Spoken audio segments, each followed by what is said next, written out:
Right now, we are about to have a conversation, and this conversation it's actually from looking at it from CSIR, and it's about their landmark open day on August 12, 2025 at Onwona-Hwesofuor under the theme Transforming Agriculture to Feed Ghana, Climate-Smart Technologies and Agroecological Solutions. So in the studio with me is Professor Maxwell Darko Asante, who's the director of CSIR-CRI Research Institute and also a chief research scientist with Rice Breeder.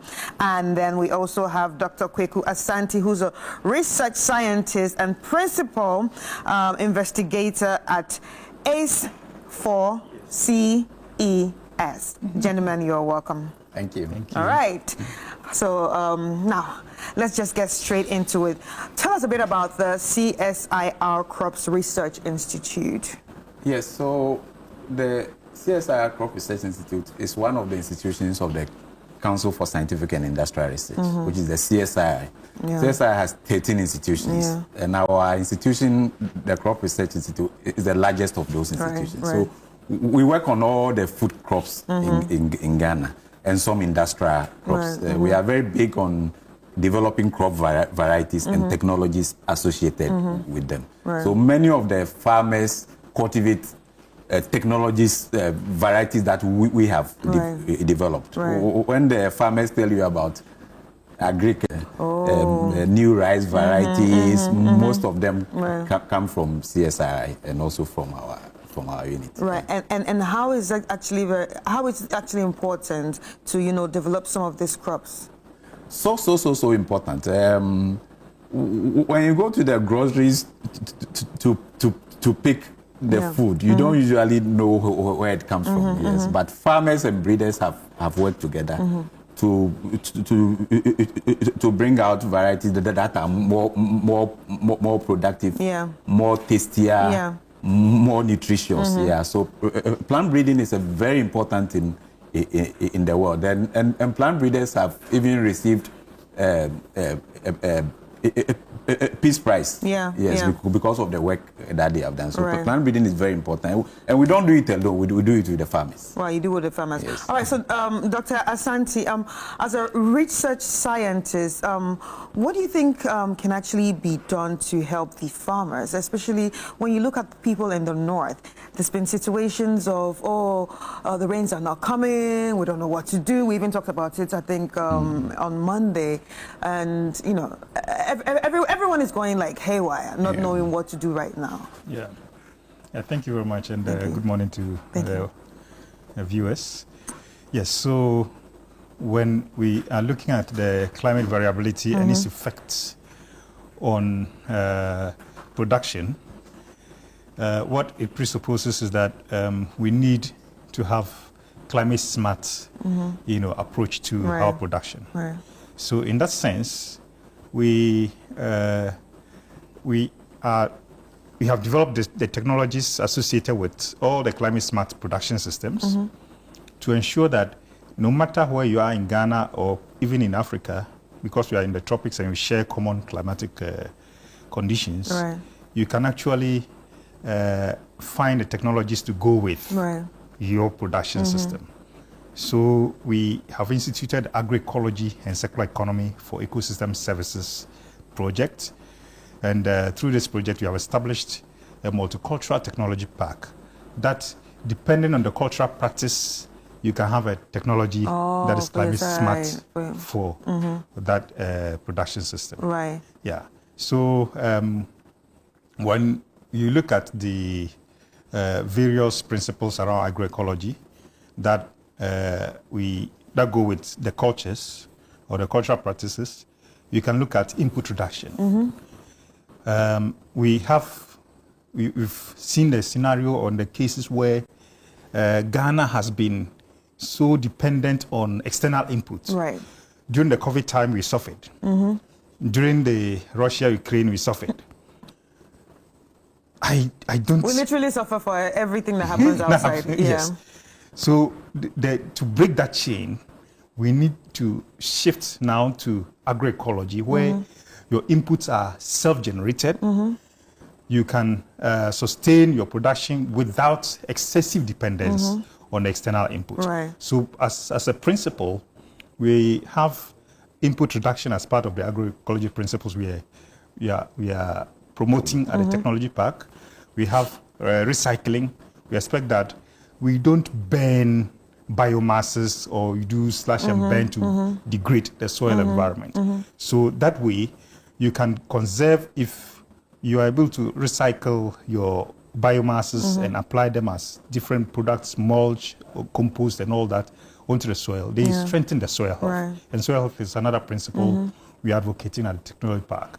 And then you could also look at biodiversity conservation, where we have farmers spraying excessive chemicals on the environment. They have a lot severe consequences on the pollinators that usually will transfer the pollen grains from one plant to another. And so to conserve and protect biodiversity, we also call for sustainable production systems. And these are demonstrated at the technology park, where you can find less input production systems to protect the atmosphere, to protect pollinators, and to also protect the crops. All right. And there's concerns also on food safety and all that, which are all protected during the process of, trying to get the principles operationalized. Right. So let's talk about the brand new multicultural technology park that's going to be coming up. Where is it going to be? No, it's located at Onwona-Hwesofuor in Kumasi. That's where our office is. Right.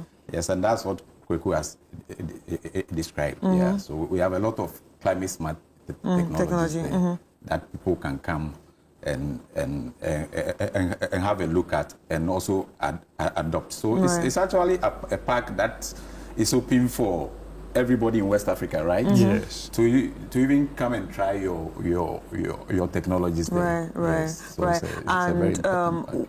who will it benefit? Who would you say you would like to call on to come and visit this place?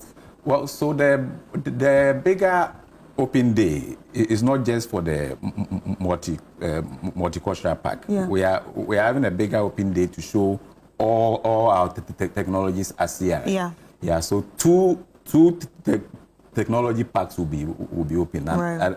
One that is already there has been there for some time, and we are going to show all our technologies: rice varieties, maize varieties, legumes, and many of these ones are climate smart varieties. Right. And then the brand new multicultural park that Kwaku talked about. So farmers, researchers, policymakers, students, everybody is invited. As a matter of fact, we have invited the Minister of Agri, the Minister of Science and Technology. Right.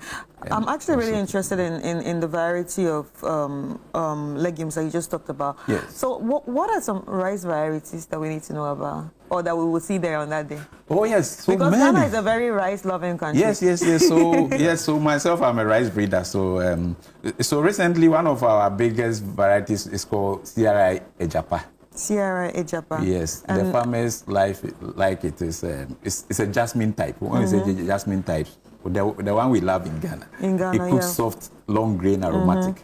Yeah, but the advantage you have is that it's early maturing, because we have had so many challenges with climate variability. Here. Oh yes, it's planted. So our farmers in Dawinya all over Ghana so it matures in 105 days compared to the the normal ones that can do 125 to 130. Right. Yeah. Right. So that makes it climate smart, because if the rain stop early, then you are likely to have. So not just the rice, we have nutrient dense maize varieties which are improved for vitamin A.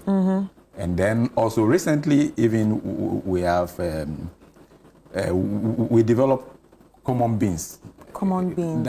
That's in Ghana we call cowpeas beans. They are not the actual beans.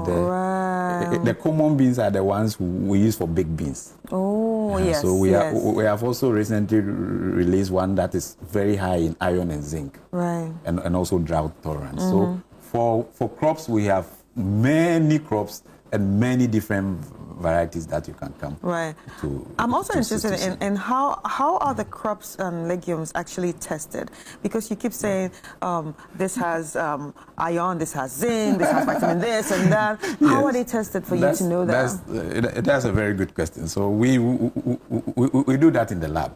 Yeah, so we have labs that will test, and they have standards. So they will test, and this one has an elevated standard. Right. And these days we even do as much as even going up to the DNA level. Because all these traits are controlled by genes. Yes. Even the fragrance in rice is controlled by a gene. So the fragrant rice types will have that gene. The one that do not have elevated fragrance will not have that gene. Yeah. So we study it even to the DNA level. And they're all organic. Oh yes. Right. The DNA level is just a marker, just to so it's like doing a paternity test. I get it. To know that is there. Yeah. So these are all tested. Yeah. All right. So Doc, how will this park actually transform the agriculture demonstration and also when it comes to training? Yeah. So in terms of transformation, we are looking at dealing with a number of gaps. The key gaps we expect to have within this technology park setup is to bridge the gap in science and policy. It appears a number of times policymakers can sit, pick inputs for policies and then come up with a policy.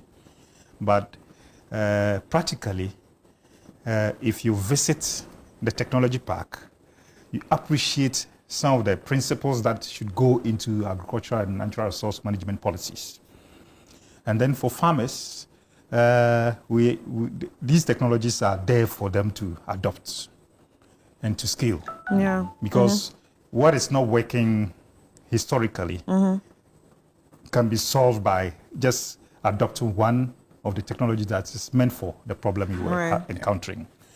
And then it's also expected to have that collaborative, international research collaborative, platform where different African researchers can come and then situate their GAG, agriculture, greenhouse gas measuring stuff on our site, because we have the resources to ensure that the measurement is done.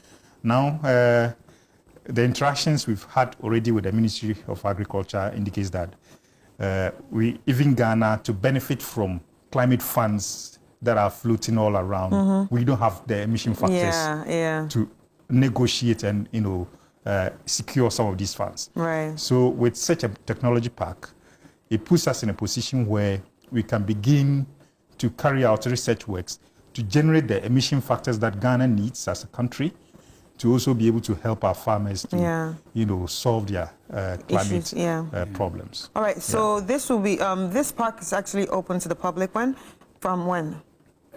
August 12th. Yes, August 12th is a big opening. Right. But we are open till the end of August, so you can come in at any time. But we appreciate that you come in groups. Okay. So if it's more far, organize yourselves and come. But we are having a big opening. Right. We are expecting about four ministers on that day. Okay. Yes, and then I would like to say a little bit about Feed Ghana. Okay. Okay, you know that is the policy that is driving this. So Feed Ghana mainly talks about institutional farming and also climate smart farming. Yeah. So we have all the technologies there to help Feed Ghana in terms of the varieties, the seed, the agronomic, the agronomy packages, and all that, and also institutions can visit us to see the demos. We can follow up and even give them technical backstopping. Right. So it's also a way to help Feed Ghana. Right. We show that the technologies and what we can do to contribute to feed Ghana. All right. Thank you so much. Anyway, ladies and gentlemen, the Multicultural Technology Park will actually be open from August the 12th to the 31st. August 12th is actually the grand opening. So if you want to visit, you can actually go there and visit. Like he said, you can actually come in groups. That will make it easier for you to enjoy a tour around and understand what's going on. And so it's also a great opportunity for the youth farmers and anyone who wants to get into the agri-business sector. Anyway, we've been speaking to Prof. Maxwell Darko Asante, who's the director of CSIR-CRI Research Institute and also a chief research scientist with Rice Breather, and Dr. Kwaku Asante, too, a research scientist and a principal investigator at ACE for CES. It was nice talking to you, gentlemen. I really enjoyed this conversation.